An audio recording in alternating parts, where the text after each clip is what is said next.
4월 17일 월요일 하나님께서 이 시간 주시는 말씀은 사무엘하 4장 1절부터 12절 말씀입니다. 사무엘하 4장 1절부터 12절 말씀. 사울의 아들 이스보셋은 아브넬이 헤브론에서 죽었다 함을 듣고 손에 맥이 풀렸고 온 이스라엘이 놀라니라. 사울의 아들 이스보셋에게 군치관 두 사람이 있으니 한 사람의 이름은 바하나요 한 사람의 이름은 레갑이라. 베냐민 족속 부에롯 사람 림몬의 아들들이더라. 부에롯도 베냐민 지파에 속하였으니 일찍이 부에롯 사람들이 깃다임으로 도망하여 오늘까지 거기에 우거함이더라. 사울이 아들 요나단에게 다리 저는 아들 하나가 있었으니 이름은 무비보셋이라. 전에 사울과 요나단이 죽은 소식이 이스라엘에서 올 때에 그의 나이가 5살이었는데 그 유모가 안고 도망할 때 급히 도망하다가 아이가 떨어져 절개되었더라. 부에롯 사람 림몬의 아들 레갑과 바하나가 길을 떠나 볕을 쬐 때쯤에 이스보셋의 집에 이르니 마침 그가 침상에서 낮잠을 자는지라. 레갑과 그의 형제 바하나가 밀을 가지러 온 채하고 집 가운데로 들어가서 그의 배를 찌르고 도망하였더라. 그들이 집에 들어가니 이스보셋이 침실에서 침상에 누워 있는지라. 그를 쳐 죽이고 목을 베어 그의 머리를 가지고 밤새도록 아리바 길로 가 헤브론에 이르러 다윗 왕에게 이스보셋의 머리를 들이며 아뢰되 왕의 생명을 헤아려 하던 원수 사울의 아들 이스보셋의 머리가 여기 있나이다. 여호와께서 오늘 우리의 주 대신 왕의 원수를 사울과 그의 자손에게 갚으셨나이다 하니 다윗이 부에롯 사람 림몬의 아들 레갑과 그의 형제 바하나에게 대답하여 그들에게 이르되 내 생명을 여러 환난 가운데에서 건지신 여호와께서 살아계심을 두고 맹세하노니 전에 사람이 내게 알리기를 보라. 사울이 죽었다 하며 그가 좋은 소식을 전하는 줄로 생각하였어도 내가 그를 잡아 시글락에서 죽여서 그 소식을 전한 가품으로 삼았거든. 하물며 악인이 의인을 그의 집 침상 위에서 죽인 것이겠느냐.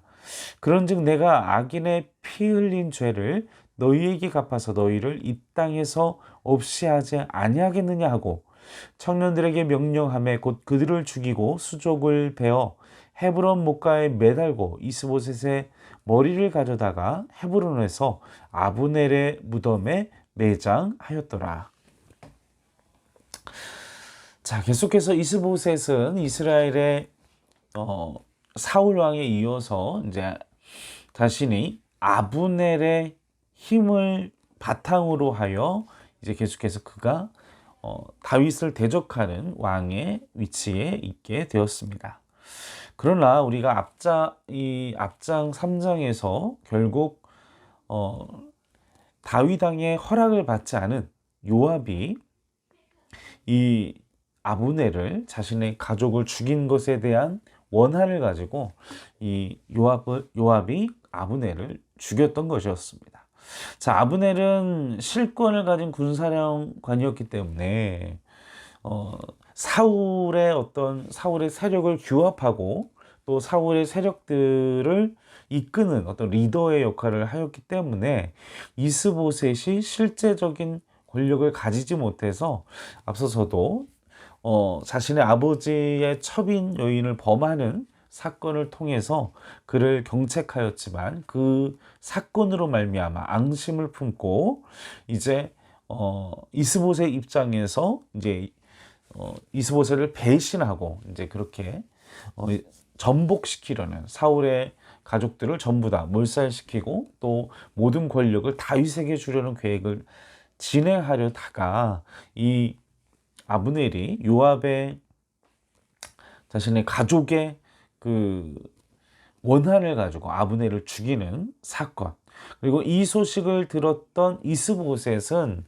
4장 1절 말씀에 보면 죽었다함을 듣고 헤브론에서 요압에 의해 칼을 맞은 아브넬의 죽음을 얘기를 듣고 맥이 풀려버리는 상황을 우리는 보게 됩니다. 우리는 이 말씀을 보면서 이스보셋이 그의 행동들을 지적하고 그렇게 했지만 어찌됐든 그를 인간적으로 의지하고 있었지는 아니하였나 생각해 보게 됩니다.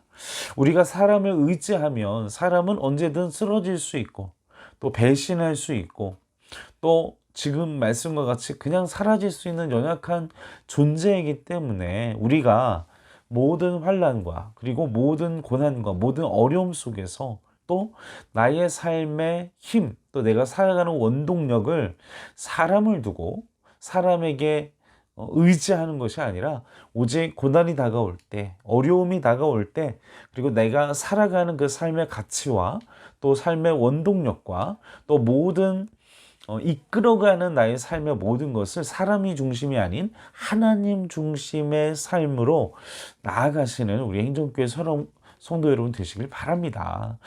이렇게 사람만 의지하기 아브넬을 의지했던 이스보셋은 아브넬에게 이 공격을 당하고 또 배신을 당하고 그리고 어떻게 됩니까?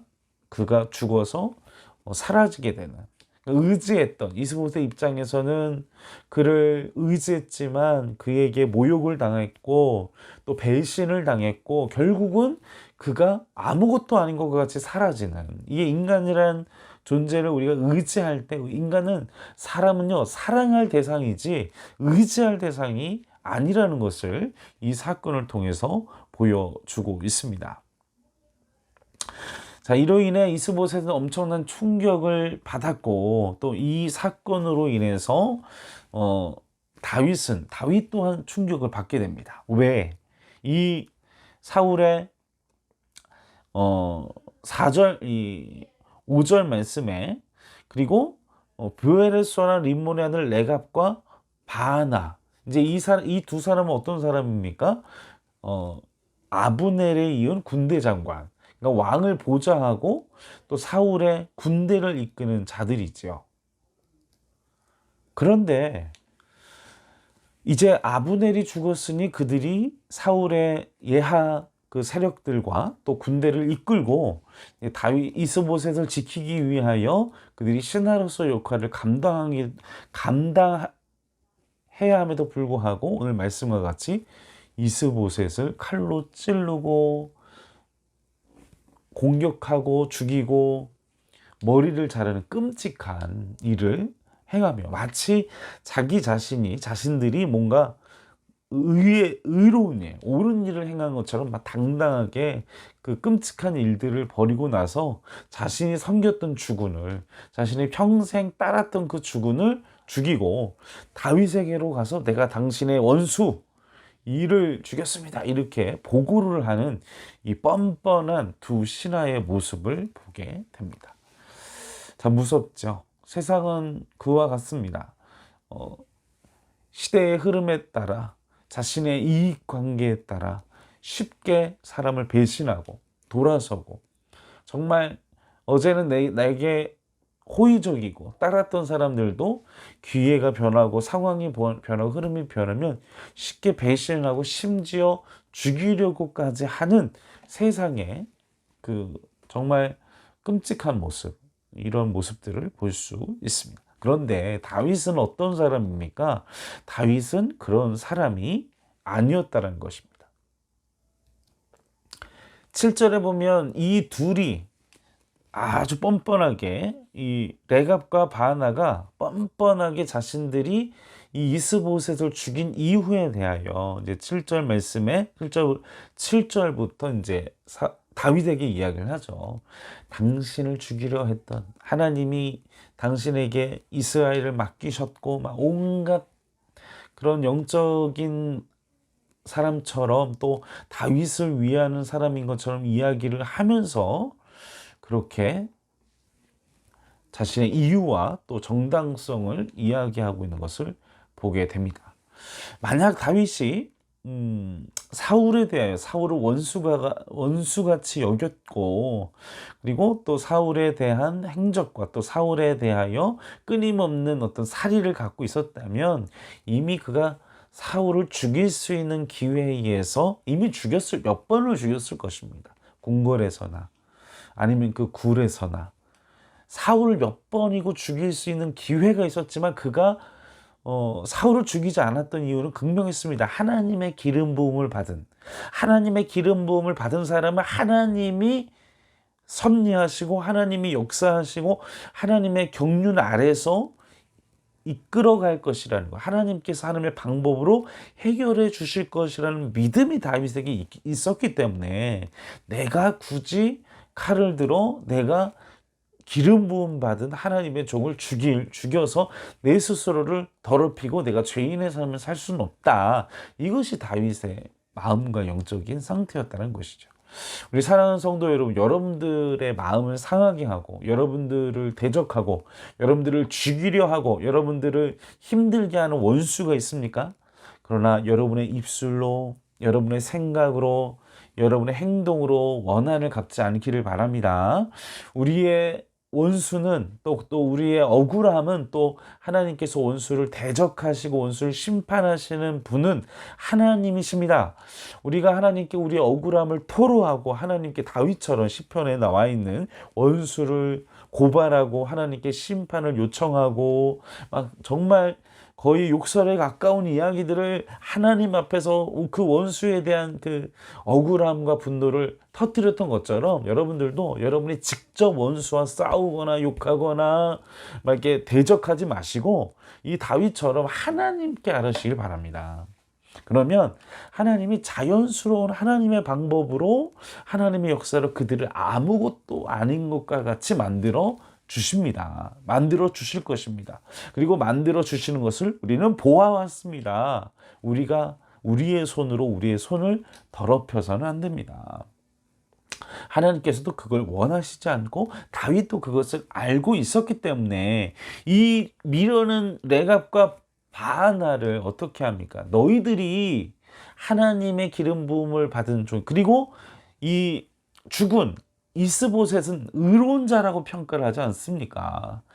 왜냐하면 다윗은 그 가정 자체가 이미 하나님의 기름 부음을 받은 종의 가정들이요, 하나님의 경륜하에서 이끌어갈 그 믿음이 있었기 때문에 그런 믿음 속에서 이 둘의 미련한 행동을 질차게 했던 것입니다. 그래서 9절 10절에 다윗의 고백이 있지요. 여호와의 살아계심을 두고 맹세하노니 내가 너희들을 사울을 죽인 자를, 기름 부음을 받은 그 왕을 죽인 자를 내가 징벌했는데 내가 너희들을 그냥 살려두겠느냐 이 땅에. 분명한 신앙 고백. 다윗의 고백은 세상의 고백과 다릅니다. 우리 또한 다윗처럼 세상의 방법, 레갑과 바하나의 세상적 방법이 아니라 다윗과 같이 하나님의 방법을 의지하고 하나님의 방법을 믿고 기다리는, 다윗은 레갑과 바하나와 같이 행동하지 않고 끝까지 기다렸을 겁니다. 자연스럽게 사울의 가문이 몰락하고 자연스럽게 하나님께서 그를 이스라엘의 왕으로 세워주실 것이라는 믿음이 그의 안에 있었기 때문에 이 고백과 이러한 행동을 그가 했다라는 사실인 것입니다. 사랑하는 성도 여러분, 나의 원한 맺힌 그리고 나를 힘들게 하는 자를 위하여 하나님께 다 고백하시고 다 토로하시고 다 내어놓으시고 우리가 용서할 수 있다면, 그 십자가의 은혜 때문에 용서하실 수 있다면 용서하시고, 그러나 용서하는 게 힘들다? 하나님 앞에 토로라도 하십시오. 네, 억울합니다. 이놈 혼내주십시오. 이놈 심판해 주십시오. 그러나 기도할 때 하나님, 그러나 나에게 그를 이해하고 용서할 수 있는 마음도 주십시오. 그가 하나님을 믿지 않는다면 이런 다윗의 마음, 예수님의 마음이 우리 안에 있기를 주님의 이름으로 간절히 축원합니다. 함께 기도하시겠습니다. 아버지 하나님이여, 우리 마음 가운데 사울을 죽인 그 아말락 사람과 또 지금 레갑과 바하나와 같이 세상의 방법을 의지하는 자가 아닌 하나님의 경륜을, 하나님께서 우리의 인생을 책임지시고 우리의 원수들과 우리의 모든 힘들게 하는, 그리고 그 모든 환경을 하나님의 방법으로 이끌어 주실 것을 믿고 의지하면서 오늘도 내일도 내 방법이 아니라 하나님의 방법으로 우리가 기다리고 또 기대하고 기도하며 또 하나님의 뜻대로 하나님의 말씀대로 나아가는 우리가 그러한 하나님의 사랑받는 성도가 될 수 있도록 주여 도와주시옵소서. 감사와 찬송과 영광을 올려드리오며 우리를 구원하신 예수님의 이름으로 간절히 기도하옵나이다.